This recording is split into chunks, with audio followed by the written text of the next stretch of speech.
Kita masih di One on One. Tamu kita malam hari ini Kepala BKPM Bahlil Lahadalia.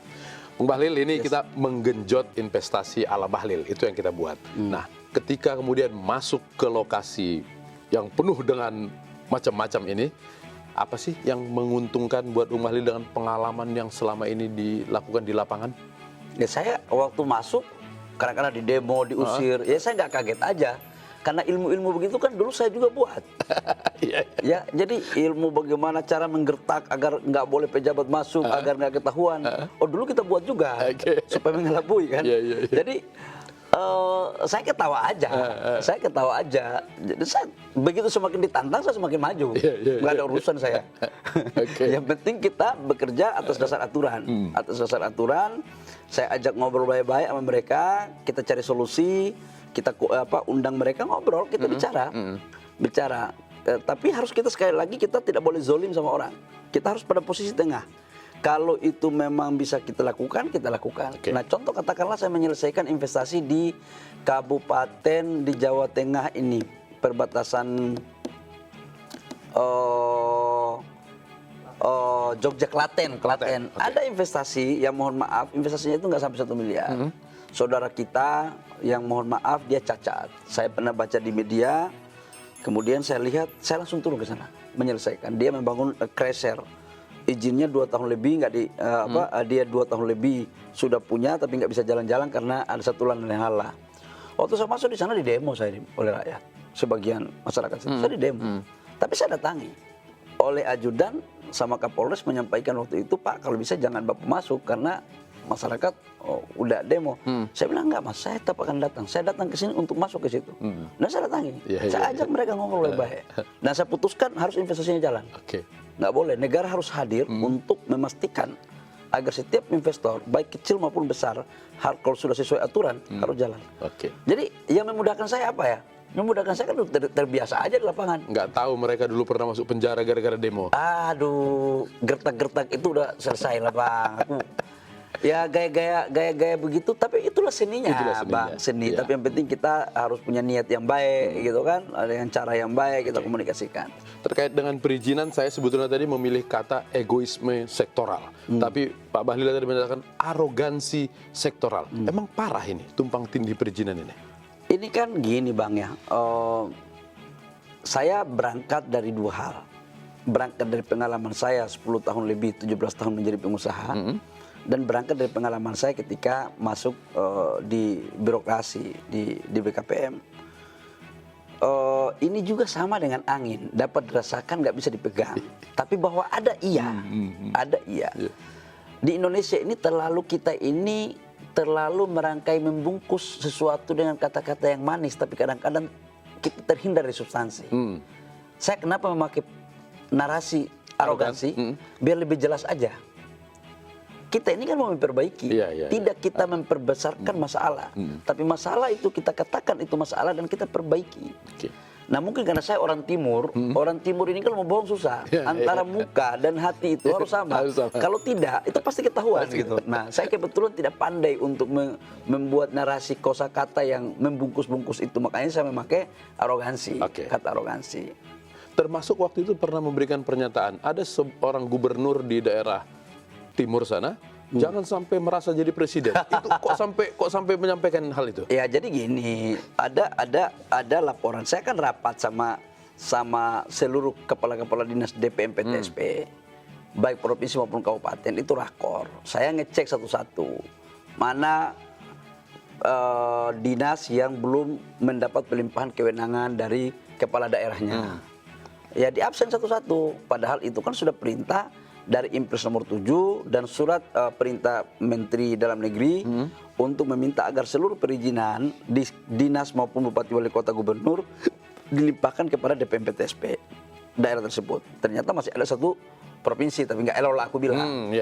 Nah makanya saya bilang jangan ada gubernur rasa presiden, dan nggak boleh juga ada yang lain yang merasa seolah-olah presiden. Itu saya bilang begitu. Semua itu dalam rangka tertib aja, agar kita membangun negara ini kan yang mendapat mandat rakyat dalam konteks kepemimpinan nasional itu presiden.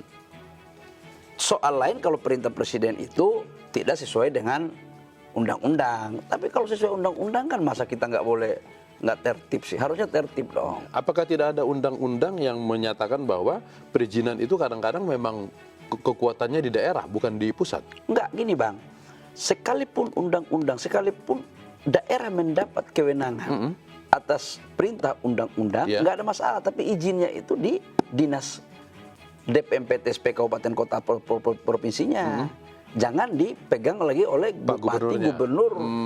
Ini dia nggak benar. Jadi dinas dia itu kan bawahan dia. Iya. Langsung ke sana. Bukan dia masih mau neken-neken lagi. Kalau masih mau nahan-nahan, itu ada maksud itu. Ini yang kemudian mulai ditertibkan oleh Pak Bahlil ini. Ya, bukan saya mentertibkan. Presiden atas perintah lewat undang-undang. Saya kan pembantu presiden. Iya. Pembantu itu kan apa ya Bang ya? Pesuruh lah bahasa ininya.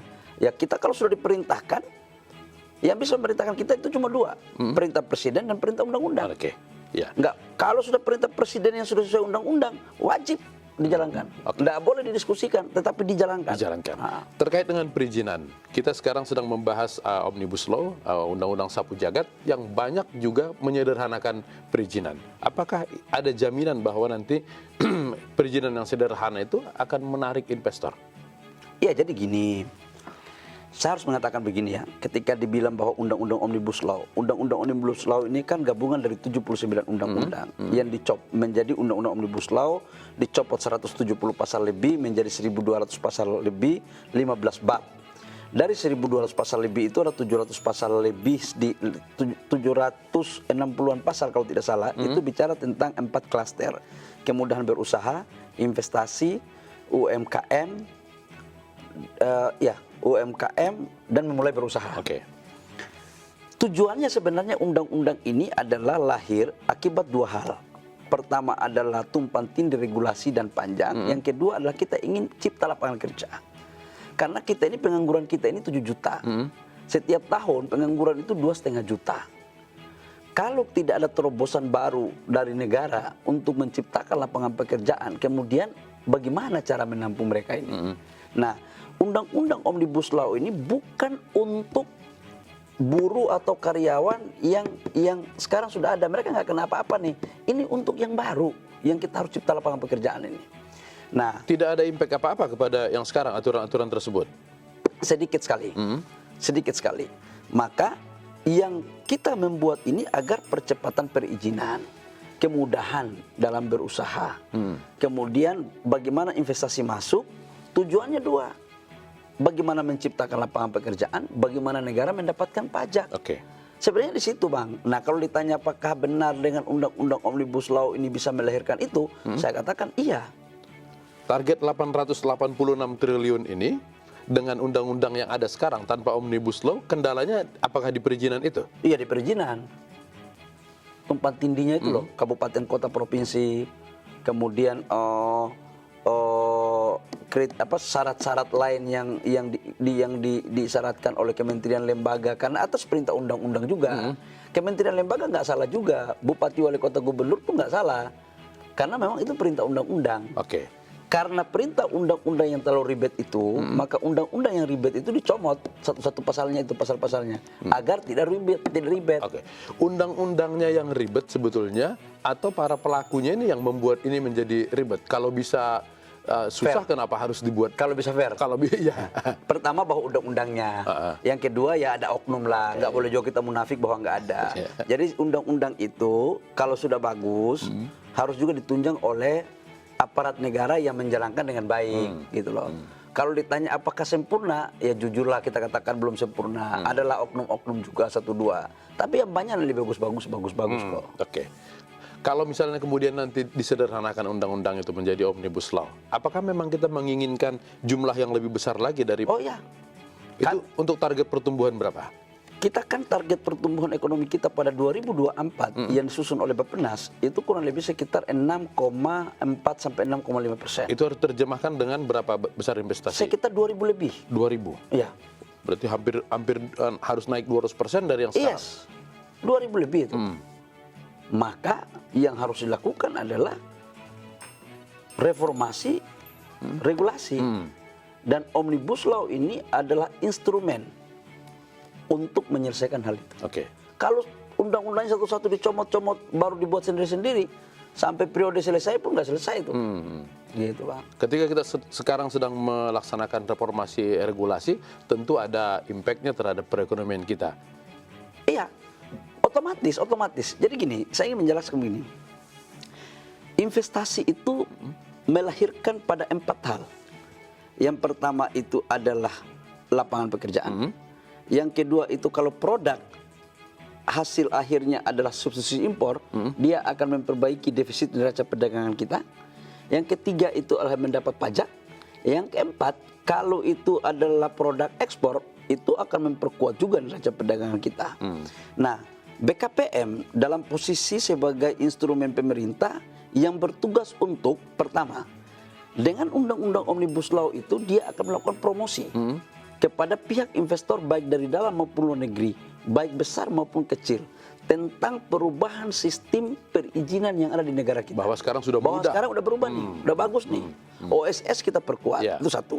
Yang kedua, setelah kita sosialisasi, kita promosi, maka BKPM harus mengawal seluruh investor, baik dari dalam negeri maupun luar negeri, untuk mengurus izinnya. Jadi kita bantuin, kita kawal, supaya jangan mereka sulit.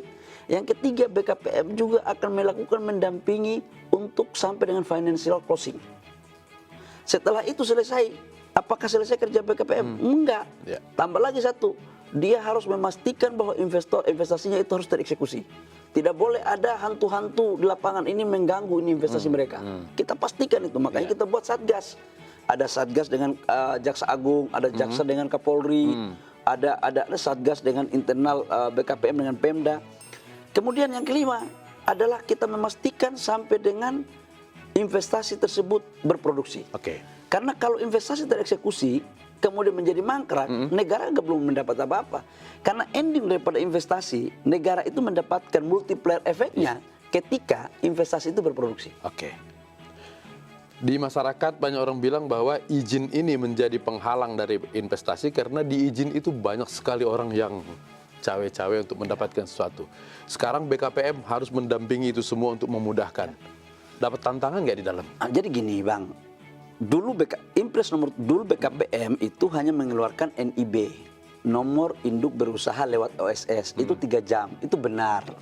Tapi kan dia harus mendapat notifikasi di seluruh kementerian lembaga untuk mendapatkan syarat-syarat yang harus dilakukan. Berapa meja itu yang harus didapati? Itu memang banyak, harus diakui. Itulah saya katakan kalau tawaf itu nggak tahu kapan berakhir dan berapa lama gitu loh. Nah, oleh karena kondisinya seperti itu, Pak Presiden kita sebagai mantan pengusaha mengerti betul. Pak Presiden itu waktu ke Dubai dulu waktu beliau masih jadi pengusaha, itu cuma 2 jam sudah dapat izin, langsung bisa bangun kantor dan pabriknya di sana. Terpotong tadi semua. Beliau ingin untuk seperti itu. Nah, maka lahirlah Impres nomor 7. Instruksi Presiden nomor 7 itu salah satu diantaranya adalah memerintahkan kepada seluruh kementerian lembaga yang mengeluarkan izin usaha agar didelegasikan kewenangan itu kepada BKPM. Jadi semua izin pintunya hanya di BKPM? Nah, ini baru berlaku tanggal 3 Februari termasuk insentif fiskal. Nah, pertanyaan berikut, di mana BKPM koordinasi dengan Kementerian Teknis? Yang kami lakukan adalah untuk kajian teknisnya itu di Kementerian Teknis, tapi endingnya nanti di izinnya nanti Kepala BKPM menandatangani atas nama Menteri Teknis. Contoh Bang, saya kasih contoh aja kecil. IUP, izin usaha pertambangan, itu kan Menteri SDM. Kajian teknisnya tetap di Kementerian Teknis, tetapi yang teken adalah Kepala BKPM atas nama Menteri SDM. Nah, di BKPM sekarang sudah ada namanya pejabat penghubung. Jadi untuk melakukan kajian teknis itu tidak perlu lagi ke Kementerian Teknis itu karena sudah ada pejabat penghubung dari masing-masing kementerian di BKPM. Jadi cukup datang ke kantor BKPM. Cukup datang BKPM. Ini sama lagu dangdut. Kau yang memulai dan kau yang mengakhiri. Gitu loh. Jadi sekarang itu ada di sana termasuk insentif fiskal. Jadi tax holiday, tax allowance sama pajak impor barang modal. Dulunya kan mendaftar di BKPM, nanti BKPM melanjutkan kepada Departemen Keuangan dalam hal ini pajak untuk memutuskan. Sekarang tidak. Semuanya di BKPM. Ini harus tahu nih publik ini, jangan sampai salah kamar dia. Makanya jangan salah loket sekarang kalau urus izin lagi. Nah, kadang-kadang dengan kondisi ini harapan kami semua dari pemerintah itu adalah ada percepatan, ada kepastian, ada efisiensi. Karena banyak meja yang dipotong, otomatis banyak mata air juga yang kering.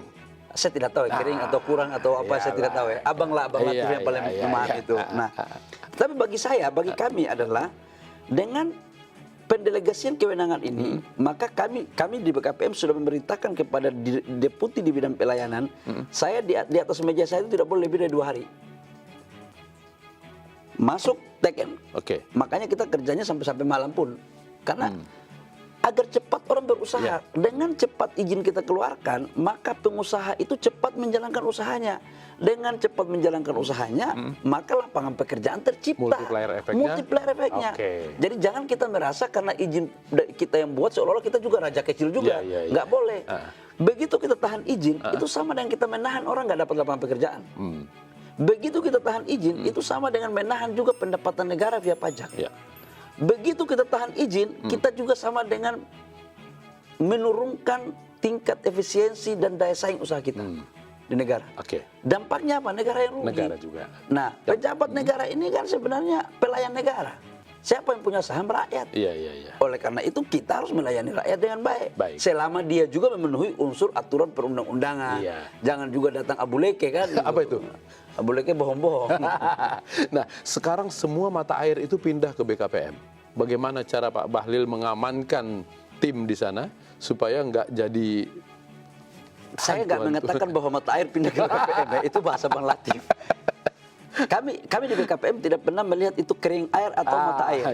Tapi yang kami melihat adalah bagian tanggung jawab tugas negara yang harus diselesaikan. Saya hanya mengatakan kepada orang pasukan di BKPM tim, kalau kalian kerja berdasarkan aturan dan kalian ada apa-apa, itu kepala BKPM bela. Bela habis, pasang pada habis. Yang penting kerja sesuai aturan. Tapi tatkala kalian buat gerakan tambahan dan itu di luar, apalagi gerakan tanpa bola dan tanpa sepengetahuan dan perintah kepala BKPM, tanggung jawab masing-masing. Dan itu bukan orang lain yang selesaiin, kami selesaiin sendiri. Gitu. Baik. Karena kita harus memberikan sebuah apa ya? Contoh ya? Ya, ketegasan, kecepatan, dan perilaku yang baik. Tapi gini, investasi sekarang ini juga, kalau investor datang, saya selalu mengatakan begini, janganlah kalau investasi datang itu kalian kerja sendiri. Bagi-bagi juga dengan anak daerah. Agar anak daerah ini juga kuat. Dalam beberapa kesempatan, beberapa investor datang pertama nggak mau juga mereka digituin. Seolah-olah merasa adidaya, merasa kuat karena membawa uang kan. Ya aku bilang benar teman-teman investor punya duit, tapi negara ini kan ada tuannya. Ini bukan negara tak bertuan. Mbok sama-sama lah gitu. Nah, saya kalau di situ posisinya keras. Keras dalam arti kata apa? Wajib untuk bergandengan dengan pengusaha nasional yang ada daerah dan UMKM. Daerah dan UMKM harus diajak bekerja harus sama-sama. Baik. Kita istirahat dulu. Menarik ini ya, makin menarik. Ya, tetap di One on One.